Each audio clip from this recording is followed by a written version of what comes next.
pledge allegiance. Your flag ain't my king. Yeah, let's talk about it.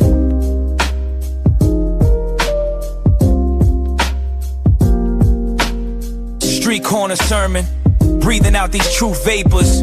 See the system sending sons to die for the papers. Another war they made, another soul gets traded. While we building up a kingdom that is never faded.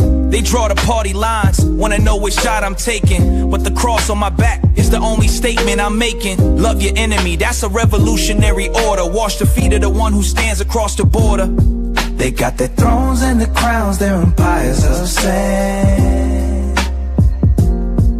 But the kingdom of God is the ground where I stand.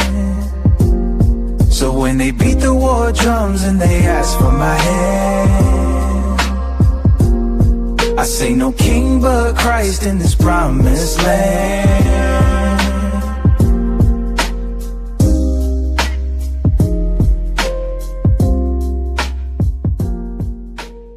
Check the posture.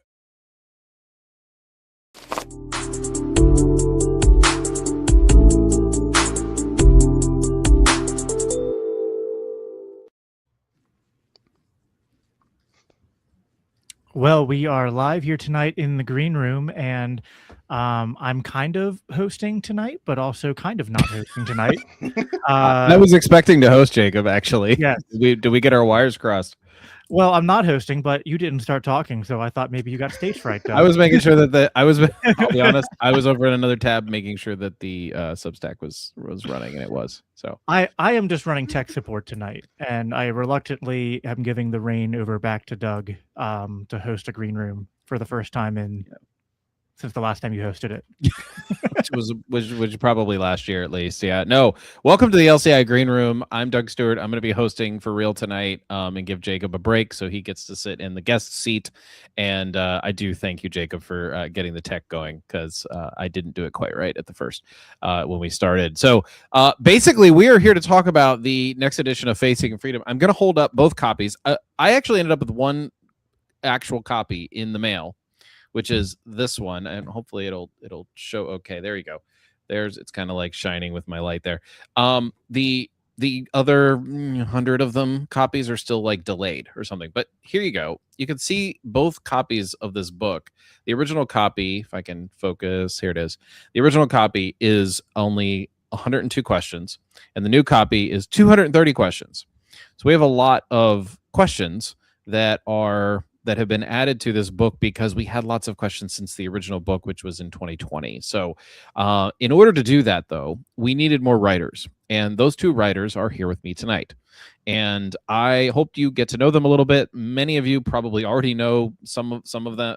Well, some of them. There's only two. Something about them. Sorry, I'm losing over my words here. Jacob Winograd, he hails from a Reformed background. He's been involved with the Libertarian Party. He's a prolific podcaster, the Biblical Anarchy podcast, often every week here in the LCI Green Room. And he has grown his and even LCI's audience over the past several years. He's grown the audience faster than I could, even my audience. He's helped us grow. So, Jacob, I am super glad that you are now part of the Faith Seeking Freedom author team. And we also have Cody, who is an author, a scholar, and mostly a gentleman. And he's also co-host of the Libertarian Christian podcast with me. He hails from an Anabaptist background. So the added diversity to the team has also been, a real blessing, to be honest. So, guys, I want to start a little bit with just a brief backstory for each of you. I'll start with you, Jacob. What was your bridge into libertarian Christianity? If I could use that phrase, give someone like the 1 to 2 minute. Here's how you became a libertarian Christian. It's the very common Bernie Sanders leftist to vegan to anarcho-capitalist pipeline that I'm sure. Oh, that one. Yeah. I'm sure like 3 other people have ever ever done in their lives. Yeah, I mean it's funny because and people can find my longer origin story, but I do, when I discovered libertarianism, I felt like, oh, this is basically kind of what I've always been searching for. But at the same time, I totally stumbled into it by accident, by way of being born on the right, and then being disenfranchised by the right, going to the left and being even more strongly disenfranchised and kicked out of the left, and eventually, like, I never identified as a moderate.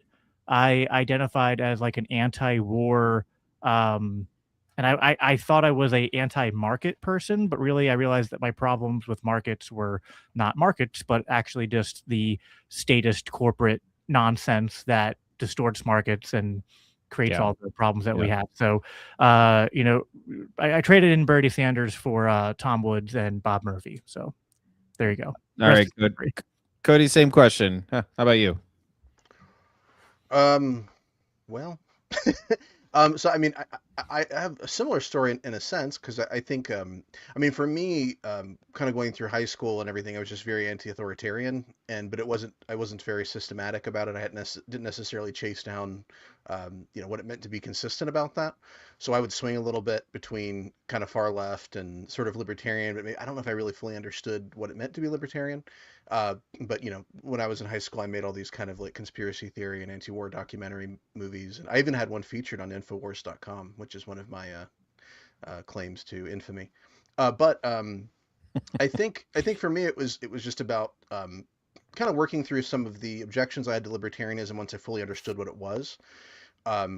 And you know, a lot of that stuff, you know, I think I still in a lot of ways have the heart of a progressive, in that I care about a lot of the issues that progressives care about. I just don't think that progressive politics is a good way to get there. And so what I think what I sort of found was that libertarianism provided a lot of those kinds of answers, and was, I think, also much more consistent when it came to being, you know, anti-state, anti-war, anti-violence, that kind of thing. So yeah, that's kind of how I got here. Okay, well, thank you. I'm gonna give you the next question then, Cody. How do you think your theological tradition, hailing from the Anabaptist peace tradition, has shaped and, you know, sort of your political instincts to become a libertarian? I realize that we have an upcoming book that is going to share this a little bit, but and then you also have written things about this, but just briefly share that with us, with the audience. Yeah. So, and that this question and the last question, you can also get into fuller detail in my LCI published book, The Anarchist Anabaptist. But so you know, it's interesting because, like you said, we do have kind of a top secret project we're working on that goes into some of these questions a little bit more, the different approaches, and kind of weighs into libertarianism from kind of a Christian perspective. And you know, there's a lot of things that you know, will get Reformed people, Catholic people, Wesleyans to the same place, which is that kind of libertarian Christian place. But we get there sometimes through different avenues, because we see things a little bit different. So the Reformed tradition, I think, is very focused on, for example, systems. They have different tools in their toolkit, like ideas like sphere sovereignty, whereas like a Catholic is going to be thinking about subsidiarity. Those are just very different approaches to the way, you know, societies might be organized. And so for me as an Anabaptist, I think, you know, I've argued that Anabaptism is kind of like a proto-libertarianism in a lot of ways. They came to a lot of these conclusions that libertarians eventually came to, but I think they did it just through reading the New Testament. And so, but I think this sort of a suspicion of the state, a commitment to nonviolence, and I think also just this kind of idea that the church should be a separate, distinct kind of a community, which you know, feels very agoristic and voluntaristic. You know, so there's all these kind of things come together, I think, to as a way into libertarianism. It's a little different than the Reformed way, but I think it's good to have it as part of that conversation, so we can think about what everybody's bringing to the table. Because you know, that's the great thing about LCI, is it's not just Anabaptists, it's not just Reformed bros, it's not just Wesleyans or whatever. We can all kind of bring our own insights to this conversation.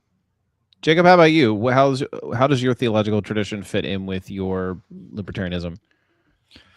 I don't even know if it's, I don't know how long I have to be Reformed until I can consider it my tradition, because I wasn't raised in it.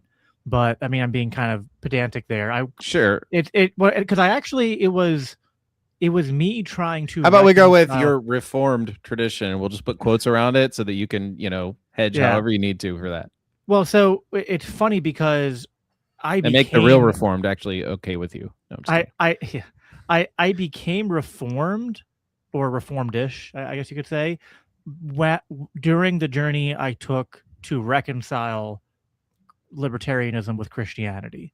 So it was almost like I wasn't born Reformed, and I actually kind of like went into Reformed theology sort of kicking and screaming at first. But I found that the systematic approach and covenant theology and a lot of things that Reformed theology really emphasizes really help to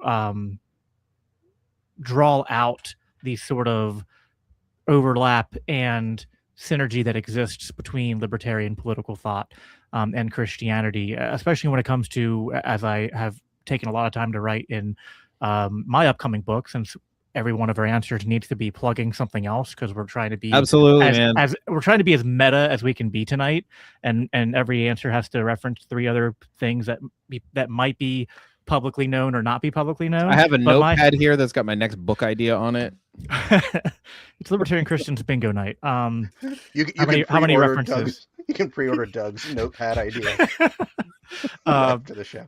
Notes on Liberty. My upcoming book is focusing a lot on how I kind of put these pieces together, and I've always sort of like my current career choice and my other kind of career, I guess, as a podcaster and sort of layman theologian of sorts, has been like trying to understand the objections that people have to certain ideas and then creating the strongest answers to them. And that's sort of how how the Reformed tradition has become really important to not just my personal faith and study of Scripture, but also to my pursuit of like libertarian podcasting and writing.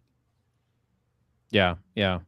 So when was the first time either of you read the first book? It was published in like November of 2020, I think, is when we had it out. So I'm holding it up right now. It's a real thin book. Did you guys get it when it first came out? I think you guys were aware of LCI at the time, right? Yeah, I got it fairly early on because I actually interviewed Carrie on my old podcast about it. Like I want to say that December or maybe shortly after. It was definitely the winter of like right after the book came out. So yeah, I had her on to talk about it, and I had read it. I read it. I don't know if any of us ever read Faith Seeking Freedom like cover to cover. I've read the whole book by now, but I've always kind of jumped around from section to section, sort of thing. How about you, Cody? Yeah, I think the format to me was like, because it's very much like a what do you call it, a catechism, right? Like a libertarian catechism. So I think because of that, I don't think I read it cover to cover at first either. I think that when I took the closest look at it was when we started discussing doing a new edition, and so I was like, okay, I want to really get to know this thing if I'm going to be kind of helping work on it. Yeah. And I think what I really began to appreciate when I took a closer look at it is how systematically it lays everything out, and I love a lot of these new chapters that we're working on as well, because there's a lot of questions that people are going to come to it. And what's funny, you've already gotten messages about, well, why didn't you address this question? So there's always more that we could do, but there's so much here in this new edition though that I think it's going to be a really useful tool, much like you, Doug, and wow. I think it's gonna be a really useful tool for I think it's going to be even useful for libertarians who've been here for a while, who are still kind of working out some of these ideas. But I think especially for somebody who's new to it, or somebody who's kind of curious, or if you've got friends who you want to be able to put something in their hand to sort of say, kind of, here's where I'm at. One of the things that's really beneficial about not just this edition, but the last edition, is it is like I said, very kind of an ecumenical project. I was talking earlier about all these different paths to libertarianism. You're not going to find just like a Reformed perspective, or just like a Churches in Christ perspective, or whatever.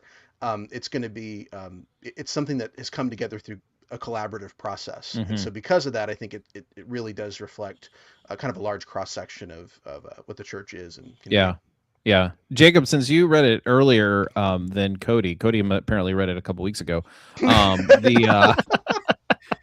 I have I'm just kind of curious, when you saw it, was our original intent was to help libertarian Christians have better answers. It wasn't necessarily as a proselytizing tool, although we knew it would serve that, and we knew the people just vaguely interested in libertarianism would be like, oh, I got a lot of questions. But it was, the idea was, let's equip people who are already here to do on our side to have these answers. Did it do that for you? And was there anything in particular maybe that you can share that like it helped you shift your views or hone in on, saying things, in a better way? Cody, you'll be able to answer this question too, but obviously I was making fun of you. Never mind. Go ahead, Jacob. I think obviously the sections on abortion, which we've added to and even improved in the second edition, those were really helpful to me. And I think also I've always been passionate about, in the book, the original version did a great job of this, and the current edition obviously still does it, and it even has like a good bookend on at the end of the book that helps to cement this on like getting Christians out of the trap of being apathetic about politics, which can be apathetic because they think it doesn't matter, or being apathetic because they think that, well, it matters, but we can't do anything about it, and being like black-pilled about it. And I think that the current edition did a really good job at making convincing a Christian, whether they were libertarian or not, to just realize like politics is not just some kind of like, separate category of decision making and calculations about how to best use public resources, but that there's like, what does public resources mean, and two, like, these are moral calculations and decisions about people and have impacts on everyday people in ways that we have to care about as Christians. So I feel like that was part of the book that I've always really loved and really helped to shape sharpen my answers about getting, just because sometimes the challenge as a libertarian Christian isn't presenting libertarianism to Christians. It's just like getting Christians to talk about politics at all. Because it's just, especially because if you do it from a Christian perspective, it's like people are like, they don't want to talk about religion and they don't want to talk about politics. They especially don't want to talk about both at the same time. Yeah. Well, and if your politics challenges the aspect of their Christian faith that they thought was settled, they're just like, I'm not ready. I don't want to think about this. Not necessarily because they're antagonistic, but because they just don't want to think about it. Some people don't have the mental energy to kind of do that. One thing that I think I would say is an improvement in the book, and I will say that the original chapters, I'm just going to read the original ones here. Why should I care about politics? The second one is the libertarian basics. Chapter 3, what is government? Does a free society have limits? Is capitalism problematic? These are all questions in the titles, and many of them say, what about public goods and services? What about nationalism? What about social justice? What about immigration? They all start with what about, because that is often like, what about the roads? The quintessential example. What we did with the new edition was, we have most of the same questions and then 130 more. There are only 2 chapters that have a question as the format for the chapter. One, why should I care about politics? And then the very last chapter is, I read it right here because got to make sure, how do we get to a freer society? So everything else is just, here's what we're talking about. And so I feel like that is, maybe that's an artistic or aesthetic choice or something like that, but it basically bookends the way in which we want people to think about what we have as content in this book. Why should I care? And how do we get there? And it kind of addresses the 2 things that you basically said there. Cody, anything from the original book that you found useful to you as you eventually read it? Well, this is going to keep on giving for a while, actually. I know. I'm sorry. Well, as I was sitting there talking, I was actually looking through the table of contents, and I was going to pick one from the new edition that I really liked, which was the chapter on America, because I think this is as this is the 250th anniversary of the United States, and so it's appropriate that there is this question about this chapter about the American Revolution, the U.S. Constitution, and it kind of opens up these questions that I think I'm having, and a lot of libertarians and libertarian Christians are having, which is like, what does it mean to be patriotic, and is it like appropriate? Like, do I have a reason to feel patriotic or not? And I saw this. There was this polling going around that 90% of conservatives consider themselves patriotic, and a much lower percentage of people on the left feel that way. And I see that, and I sort of think, well, where do libertarians fit in that? And I think the answer is we're kind of across the board, right? Like there's some libertarians who are just like, the state sucks and America sucks. And then there's some libertarians who, love the Constitution and think, oh, this is, a pretty good idea. And, it's close enough that we should appreciate it. And so I did value that, that edition in the new edition. So that's what I just kind of wanted to mention. Yeah.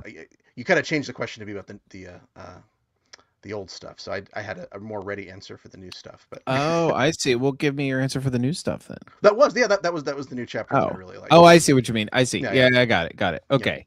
Yeah. But I will say, as I was because I was part of the team that was kind of helping go through and kind of do, when it says see chapter this for this question or whatever, there were things that kind of stuck out to me reading through it again, and I did like the chapter on capitalism a lot. I think there was a lot that was really valuable there, specifically in approaching it from a Christian perspective, because there's a certain idea about what capitalism is, that it's related to greed or sort of taking advantage of people or something like that. And so to be able to express what it's not just that. Yeah, there's so much more. yeah, that's just the good stuff.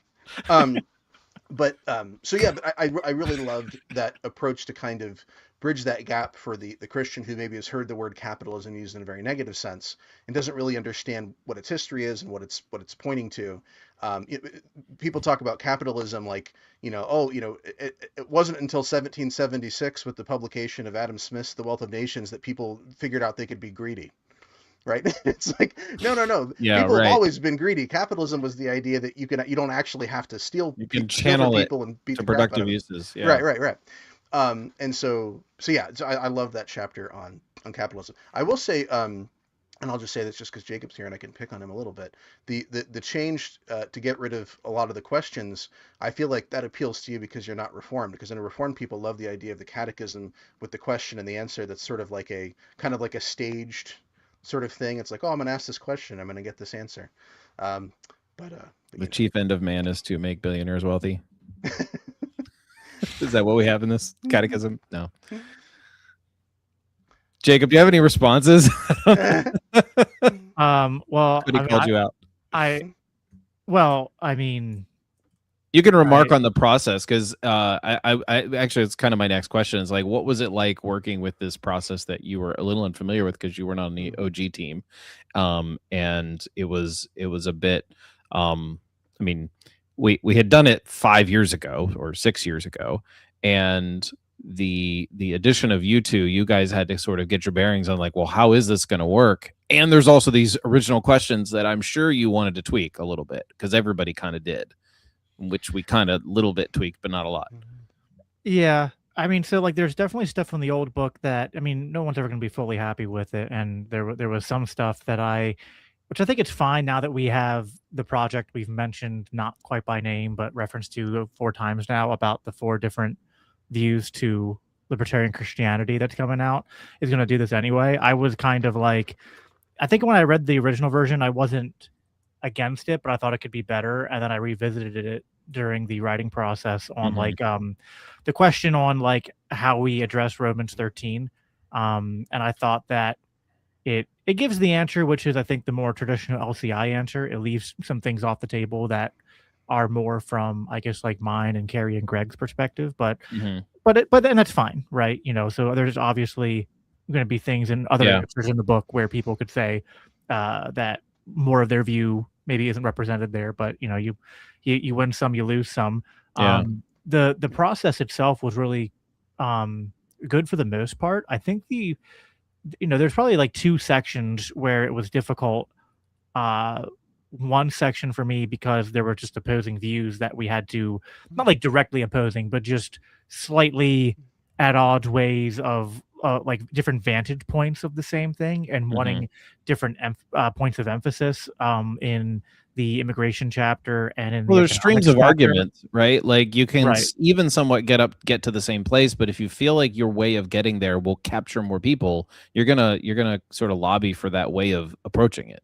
Right. And so like I was trying to write some of the economics questions as a former left-winger who used to ask those questions. Yeah. Right. And so and I'm happy with where we ended it up. I think like the objections that Dick and Norm gave me were good, and we workshopped it to a way that like steelmans the opposition's arguments, addresses their points head on, and thoroughly rebuts Yeah. them. I think. Then you just had other sections like the culture war section that I helped write with Carrie, where the issue was just that we didn't really disagree on anything. There was just so much we wanted to address, and then figuring out how to not make that chapter just a book to itself was a bit of a process after we spent a long time brainstorming the different things we wanted to address. Well, and Doug, I'll mention this now that we've let the cat out of the bag a little bit about a potential Views book coming out. It's okay. We can talk about that book. It's fine. I mean, we're not here to talk about it, but it's fine to tease it. It's great. We can't say its name. Yeah. It's Voldemort. Well, so but one thing I'd mentioned to you, Doug, about, because I was thinking about how that's different from the Faith-Seeking Freedom book.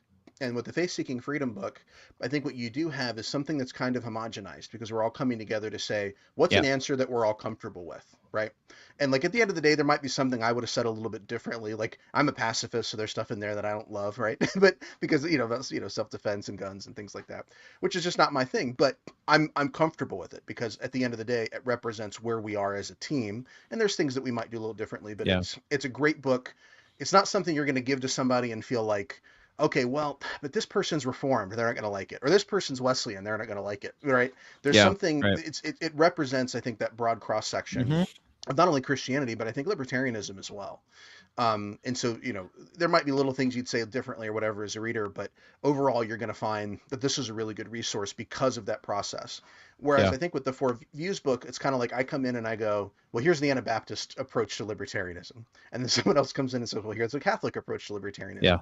And so what that sort of does is it lets each kind of difference stand. And so, Romans 12 and 13, as Jacob mentioned, I think that's really the biggest difference between a kind of Anabaptist / restorationist approach, and on the one hand, and a Reformed approach on the other, because Reformed libertarians and Anabaptist libertarians just see Romans 12 and 13 differently. And so I think with Faith-Seeking Freedom, one answer had to win out a little bit, I think, just at the end of the day, because it's a little bit complicated to try to say both. But I think what we ended up with was really good for that sort of, like I said, the homogenized, this is where we're all kind of coming together. But those who like the idea of tension and these sort of more complicated discussions, I think we'll also appreciate this other book that we've got in the works. If you want to see a fight, buy our next book also. It won't be a fight, but no, what's interesting though is that you're right, it is sort of in some sense homogenized, but I don't want that I don't think you meant to do this, but I don't think that devalues it. In fact, I think you talked up how valuable that sort of perspective is. But for those who are kind of like, oh, they didn't give my perspective, or they didn't give like my preferred traditions, like angle on it or whatever. What we made sure we tried to do it to the best of our ability is at the end of every chapter, we have additional resources. And those resources, if you were to compare the resources against each other, they would all disagree on a lot of things. There will be things that are specifically from a Reformed perspective, or things that are specifically from an Anabaptist perspective, and those things would approach either Romans 13 or somewhere else, sort of at very different ways of addressing the questions. But what those resources are there to do is to sort of bolster, hey, here's a really good resource that we can all feel that at least some of our team can feel good about suggesting. Go explore.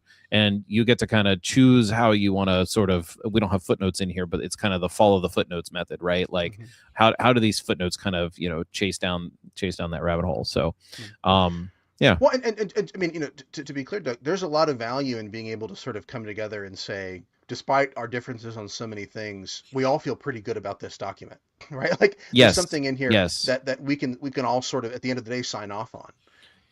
And I think that is really valuable. I think we were also sharpened by each other as well. Jacob alluded to this earlier, where you and Norman and Dick had to get on a call and talk about things because the group chat, texting is just not great.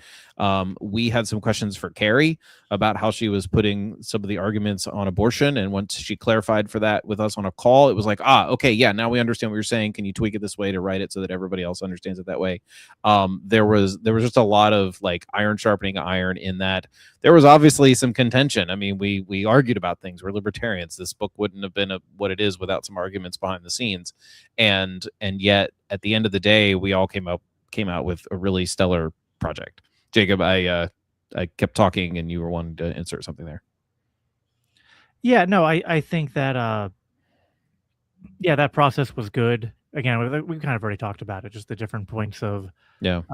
of emphasis, and also sometimes it's just a matter of like there are just certain points of view that someone has that you haven't considered yet, and you got to make sure you're uh addressing it um correctly, and handling certain objections.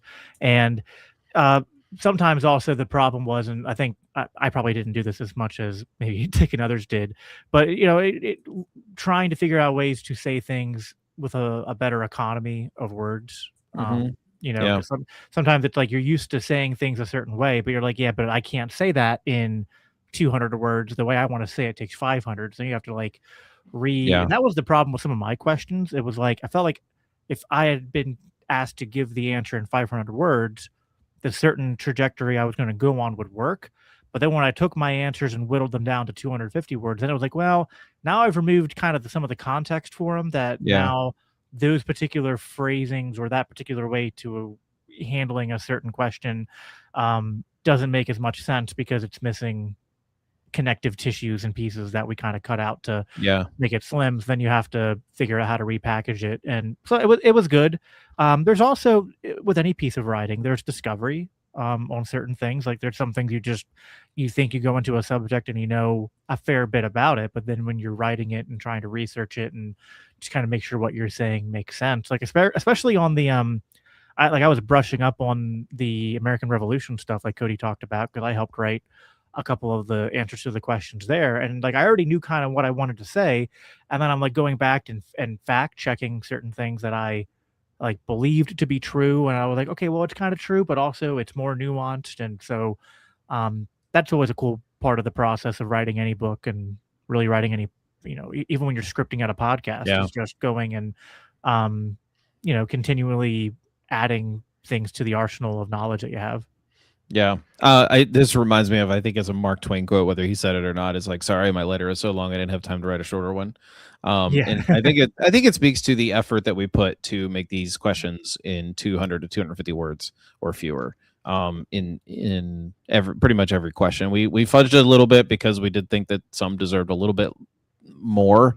And there wasn't a way to be like, okay, well, this is really 2 questions, so we kind of let it go. But hey, we're libertarians. We do what we want, right?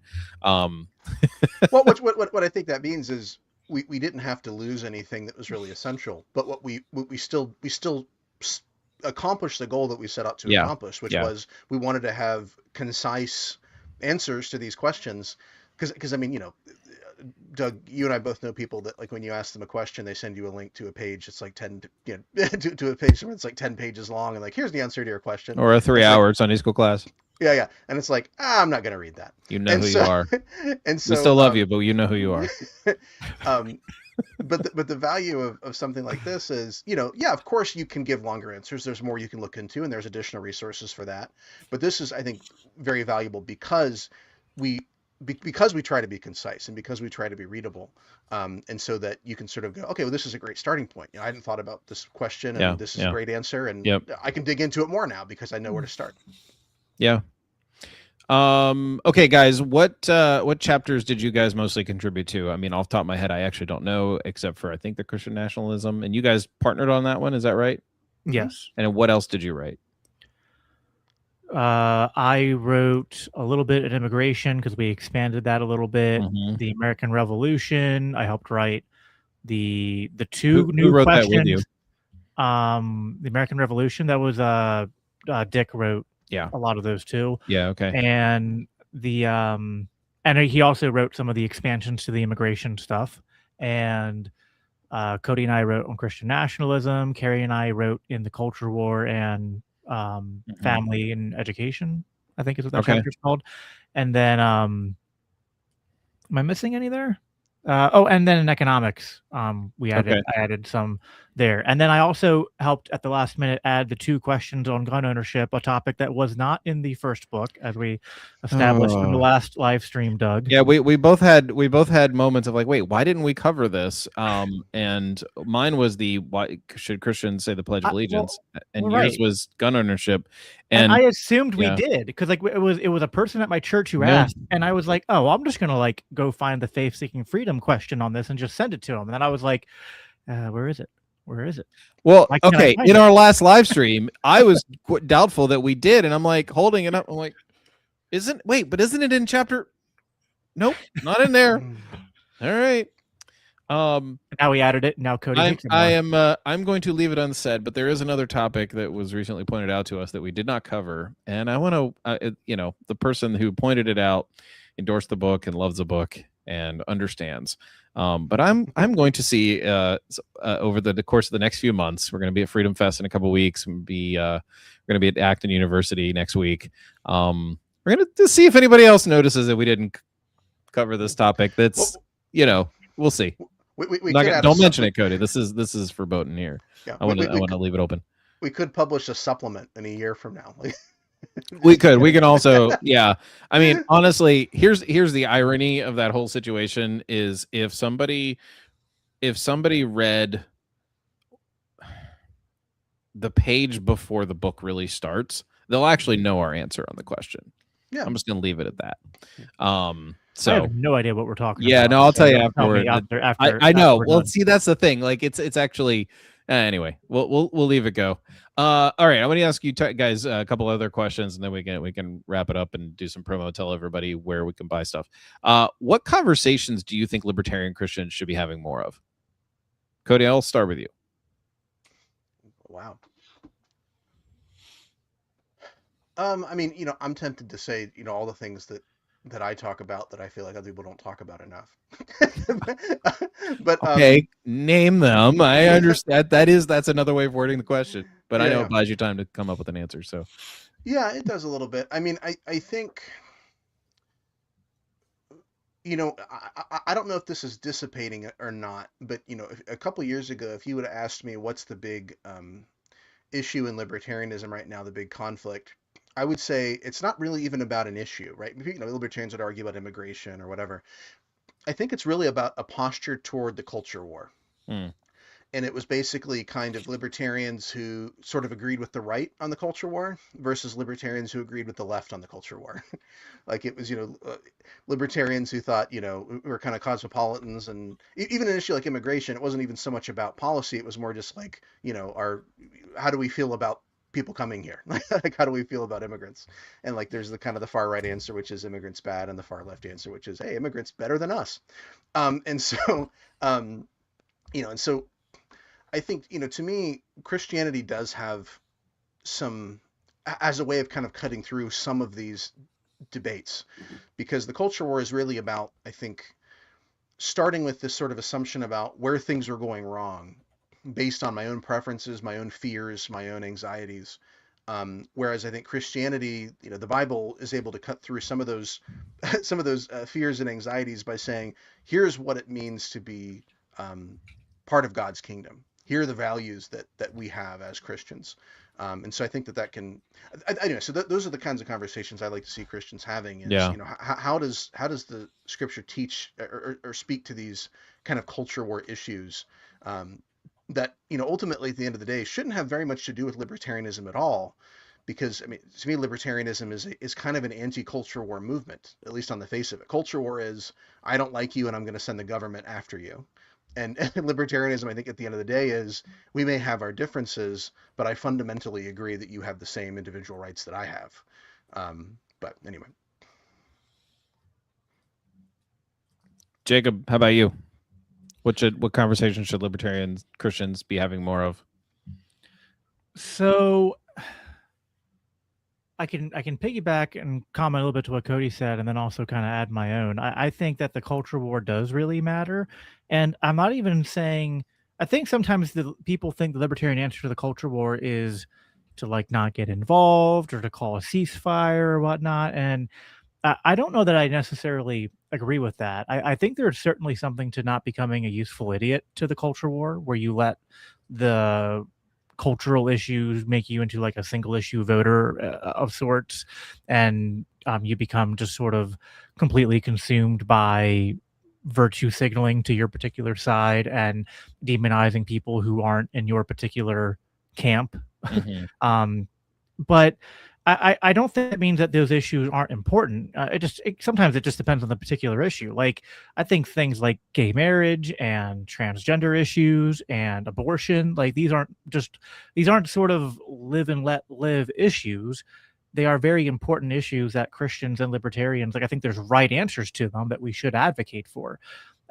It's sort of in how we fight for those issues and how we try to win the culture war that really matters. And I think libertarians are kind of stuck in this sort of false dichotomy of either literally, as I kind of mentioned, becoming useful idiots for the state because they are literally just like, they become frontline soldiers in the culture war for one side or the other, or they just go, it doesn't matter. And I'm like, no, we need to have a conversation about what it means to know that these issues matter and to not sort of hedge on them and to not sort of cede intellectual or cultural ground. Like, we should be trying to push the Overton window. We should be trying to shape and influence culture. And we can also do that while rejecting the use of state power and violence to impose a particular culture on people. Like, we don't have to be, not to insult Cody, but I mean, he's thrown a couple punches my way, so I don't think it's fine. We don't have to be complete Anabaptists or complete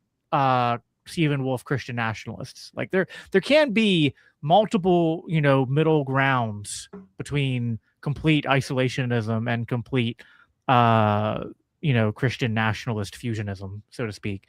I would also say that I think that we need to be having more conversations about, which this book does a good job of, especially at the end, which I've already said, like what it means to pursue liberty and advocate for liberty in ways that aren't just like, well, when we get to Ancapistan, everything will be great. Like, we need more than that. And libertarians are often stuck either only in the land of theory, or they abandon the theory and they abandon principles and they just sort of, try to grab the coattails of power and, become statists and maybe sprinkle in a few of their favorite libertarian points in there. And so this is where you get things like Austin Peterson and the whole libertarian nationalist thing, which is kind of like me saying I'm a vegan meat eater in my opinion. But so I think that's a really important conversation to be having. And then I'm sorry, I'm giving you 3 answers here, but it's really important because of, as Cody mentioned already, that this is the bicentennial. I think having a conversation about what it means as Christians to, especially for those of us in America, how we relate to our status as American citizens, how we relate to American history. Like, I really enjoyed writing some of the answers for the chapter we have on the American Revolution, because I think we did a good job at like talking about the revolution in a way that doesn't whitewash it, but that's also not like a blue-haired leftist, like, oh, America's just evil, white colonialist sort of energy either. Right. You're not going like Ta-Nehisi Coates or what's his name?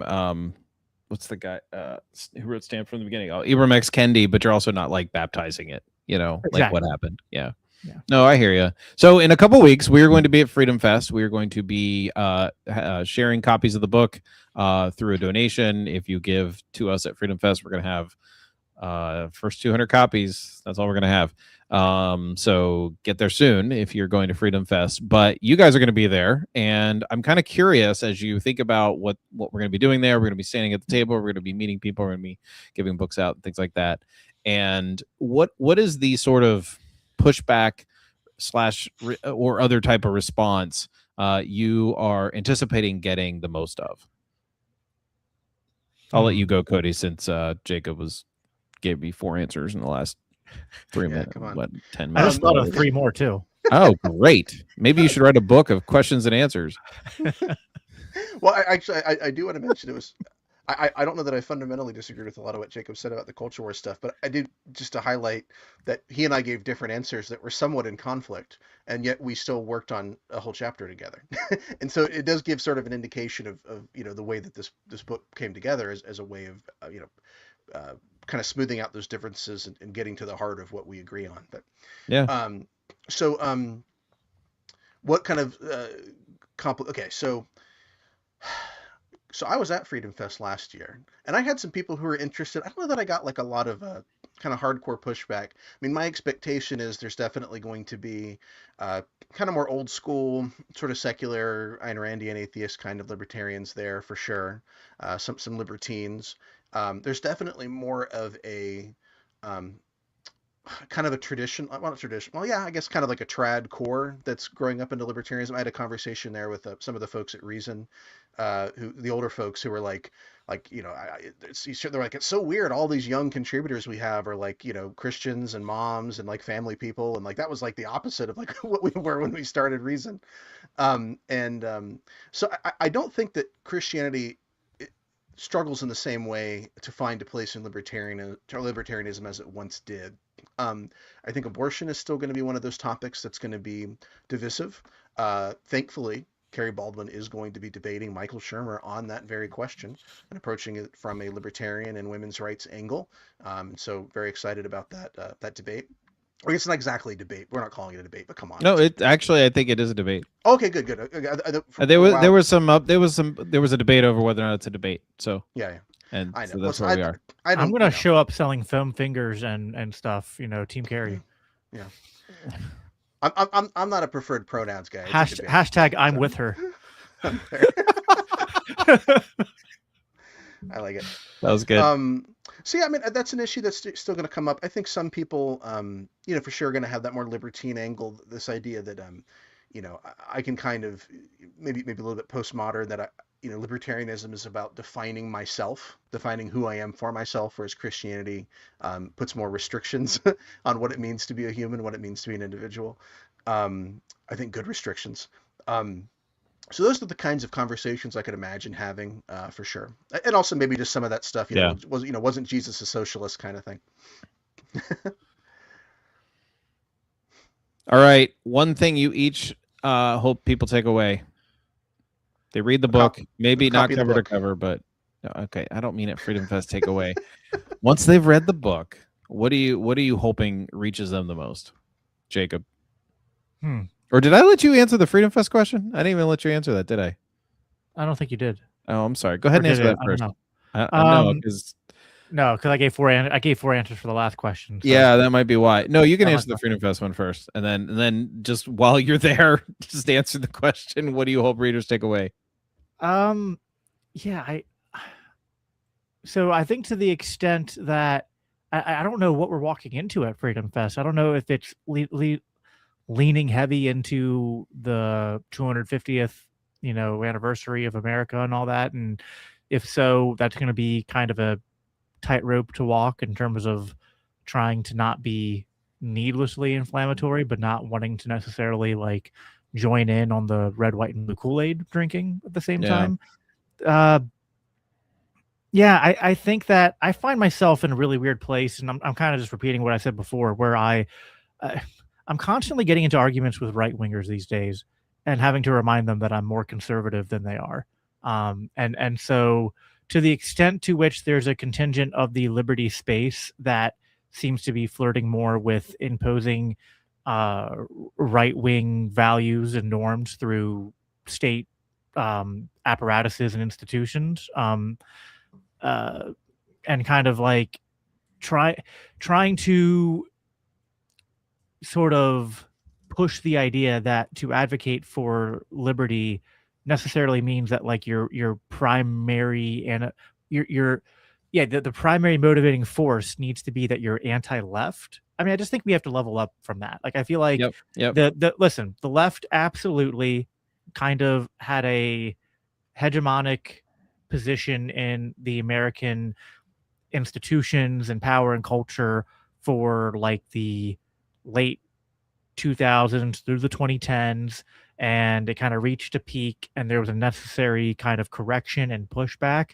But I feel like it's like we have to stop playing that game. Like, we can't just, as much as and I've played that game, right? And again, I have to remind these people, it's not that I'm saying I'm a left winger and that I'm not.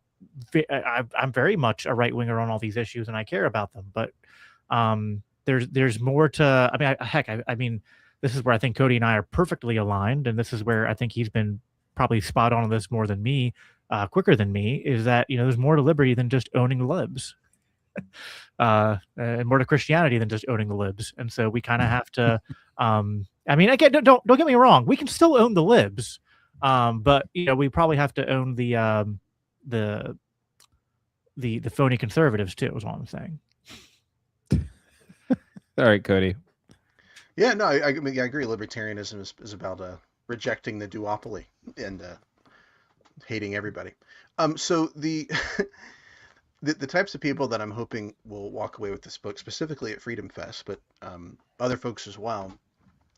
One group is Christian libertarians who didn't know that their faith could be reconciled with their political views. Yeah. Right. People who sort of thought, well, yeah, I'm a Christian and yeah, I'm a libertarian, but I didn't really think that these things went together, right? Like if there maybe there's a tension there, maybe they haven't even thought about it at all, right? It's just not a question that they've worked through.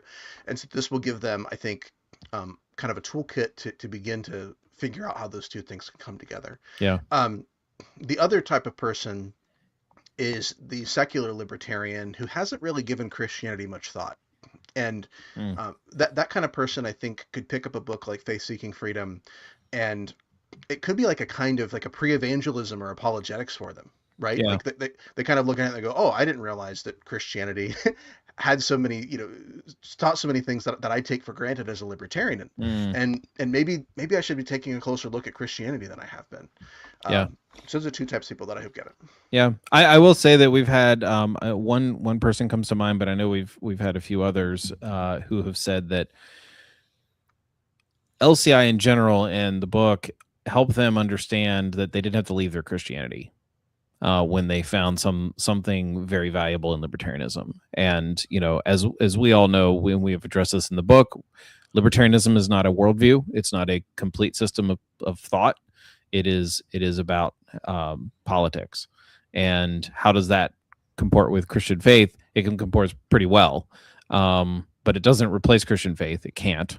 And so that is something that I think a lot of people who have left libertarianism have sort of like felt like it failed to give them, and it's not intended to give them that. And so it's sort of rescued people from thinking they have to have only libertarianism and sort of abandon their Christianity as well. Well, right. And I feel like, you know, something I hope that people who read the book and who interact with us at Freedom Fest come away with, which piggybacks on what you both have said, is that there is... These are both necessary things. They're necessary in different ways, right? Like the gospel and Christianity are necessary for things for things that are of much more eternal and personal and spiritual significance. But that's not to say that libertarianism doesn't have immense value and importance in our lives as both Christians and as you know, trying to live with our fellow human beings as well. And I feel like I'm going to be careful on how I say this because there's the wrong way to say it that oversells it. But I feel like I want people to come away thinking that like the best version of the argument that you need something more than libertarianism for libertarianism to work. I want people to come away thinking about that there's merit to that argument. And I think we present that in a very good way. And I also think that Christianity gives you a sort of like maybe framework from which to derive political values, but that you have to do the work of actually trying to derive those values and do kind of what we're doing here at LCI, right? Like having a conversation about like those values lived out and the logical implications and conclusions that come from trying to reconcile what all of Scripture says about human relationships and authority and things like that, and reconcile that to even what we know in philosophy and from reason. Yeah. And that it's not that Christianity isn't enough, but it's just like so I can't really use the Bible to tell me how to fix my car. I can't use the Bible to tell me how to plan my retirement, right? You know what I mean? Like, or I can, but not in a direct way. There's kind of a step two in between there. There are biblical principles about stewardship and having a relationship to the future where you prioritize the future and your children and future generations more than just your short-term momentary pleasure and gratification. But then it's like libertarianism helps you to like find ways to apply those principles and see those lived out in the public square and in our communities in ways that it's like a specialized tool that that's really important. And I feel like people to that end, there's a lot of people who feel like libertarianism was like this fad. Like there's a lot of people like, oh yeah, I had my libertarian phase or something like that. And now I moved on to something more sophisticated, which is just the same thing humans have been doing for millennia, which is just, I'm just going to use violence to get people to do what I want. It's actually not that sophisticated of a political philosophy. And it's like, no, I don't think libertarianism had its time. I think it's like, what we are offering, or if it did, it only did so because it was disconnected from Christianity, and what we're offering is like the correct combination of them in the correct ordering. Cody, do you have anything to add before we wrap up? I liked what Jacob said about how they haven't become more sophisticated because they've approached violence again. I sort of had an image in my head of a caveman saying, "Why use rock to build house when I could hit Oog on the head with it and take his house?" Well, so I don't know if this is kind of like a final thought or anything, but I did want to make up for what I said early on when I said that I didn't read the first edition when it came out right away, and what I want to say is, don't be like me, because I didn't think I needed the book when the first edition came out, because I kind of figured it was for noobs, right? It's like a question and answer, kind of like a catechism. And so I thought, I got this. Like, I'm listening to the podcasts, and, I've read some Rothbard. That's why I don't read your books, Cody. Right. You know it all. You look at this face and you think, he's not going to say anything very sophisticated. I've got this. I know what he's going to say. Although I think sometimes people hide behind sophistication. Like they use the word, "Oh, well, I have a sophisticated, nuanced answer," and really all it is just overly simplistic, brain dead stupidity. Yeah, well, that was a great description for me. So that wasn't for you. I was sort of referring to the people Jacob was talking about, the people who moved on. Anyway, sorry to make your point. Well, no, but I mean, just I kind of figured, well, this is kind of for noobs, right? And while it is a great introduction, like if you're a noob, get this book, obviously. What I'm going to say is there's so much that we cover that even if you've been here with us for a long time, I guarantee that you're going to have some great aha moments as you read it. And so what I'm going to say is get a hold of it, read it, get as much out of it as you can, and then pass it along to someone else who needs to read it. And so, I never want to say, you probably don't need this book. There's a lot of great stuff that's in this book, even if you've been here for a while. So well, and even if it does go over some of the basics, like the greats in any endeavor are the ones who master the basics and do the basics better than anyone else, whether we're talking about baseball, basketball, football, swimming, even in business, right? It's just like, the thinking you're too good to go back and practice and re-familiarize yourself with the fundamentals in anything you do, even in our faith, right? Like just thinking like, well, I've been a Christian for 30 years, so I don't need to read the Gospels again. I've read them before, right?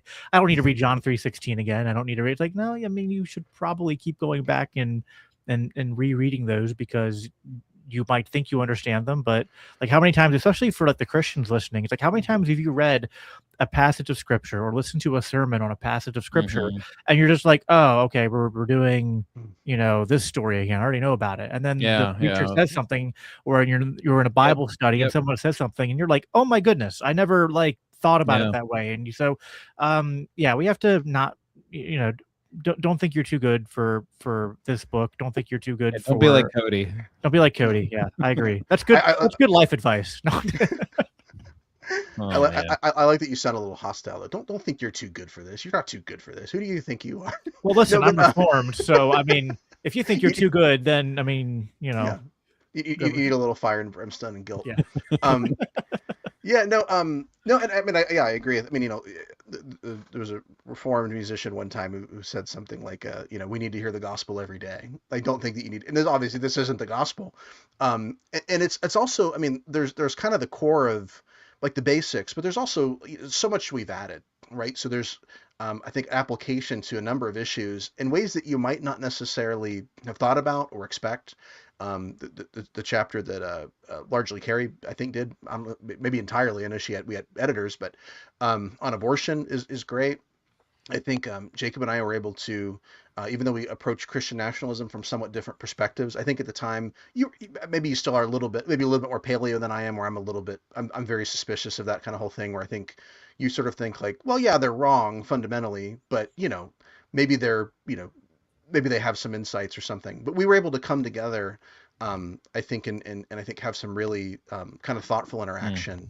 And so even if you feel like you've got the basics, there's going to be some stuff in here that's going to be helpful for you. Well, and one note on the Christian nationalism stuff, not to spoil the section, but I feel like the approach that we found was like, which you agreed to. I don't necessarily think the Christian nationalists have the best arguments, but they have points that, like, if we can steelman them well, there are people who get caught up in thinking, oh, the Christian nationalist, whether it's Wolf or Wilson or whatever, like they have these talking points that seem to have a lot of persuasive power.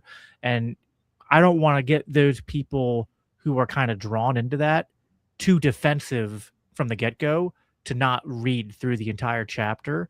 And I think we were able to kind of, balance and bounce off each other our approaches in a way where it has the right approach, where it's not going to get people too defensive to read it, but I think we're biased, but I think the Christian nationalist chapter is going to be one of the biggest hits, along with the abortion one and the final chapter, because it's gaining prominence. I mean, people like Doug Wilson, Andrew Wilson, and others, like, they keep on getting on these big shows, and it's still kind of like a big thing that we have to talk a lot about, because there are a lot of people that just think like liberalism is dead and modernism is dead, and we just need to revert back to like Christianity between 1000 and 1600 really had it right. Yeah, well,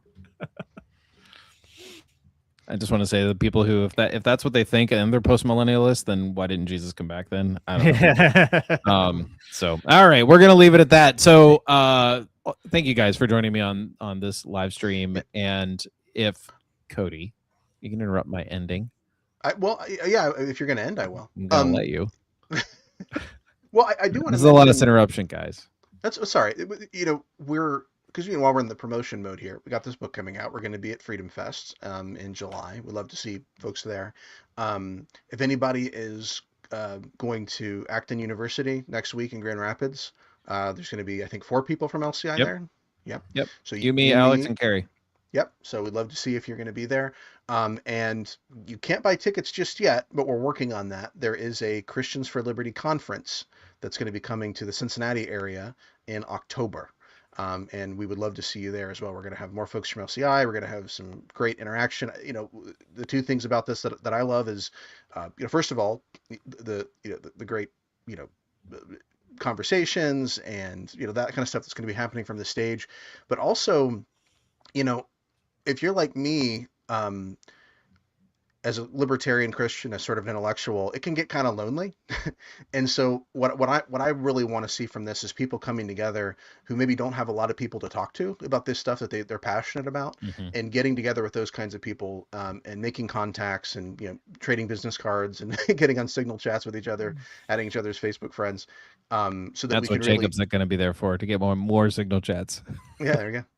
But I think just to kind of build this into, not like a real community, right? Not just kind of like a theoretical community. And, well, you stole my line, because I was going to say all those things except for the conference thing. So I appreciate it. And I promise people, like, I know it's Ohio, but it'll be worth it. It'll be the best. It'll It's be the close enough to Thomas Massey's district in Kentucky that it will be. It will feel. We will feel the. It's barely Ohio. Okay. Yeah. Barely anything, isn't it? Close enough to touch the hem of his garment. Something like that. All right, gentlemen. faithseekingfreedom.com if you want to know where to pre-order the book, how to pre-order the book, and for that matter, read. I wouldn't say a good portion because there's a lot of questions in our book. Read a good number of questions that are already there. They're from the book. They're listed by chapter, by number. There's a little bit of hyperlinking when they reference other ones. You can read the entire table of contents to get like, hey, well, what else are we missing? So yeah, faithseekingfreedom.com. You can get it on Amazon, pre-order through Kindle, and then also again, faithseekingfreedom.com will also lead you to where you can pre-order paperback copies. I'm holding it in my hand. It includes a discussion guide. We have an index in this particular one. 230 questions, the most of the out of 231 that we should have had. Toughest questions that libertarian Christians are asked. So thank you, Jacob and Cody, and we appreciate you guys hanging out with me and sharing a little bit of your stories and your contributions and your insights. Yeah, thanks for having us.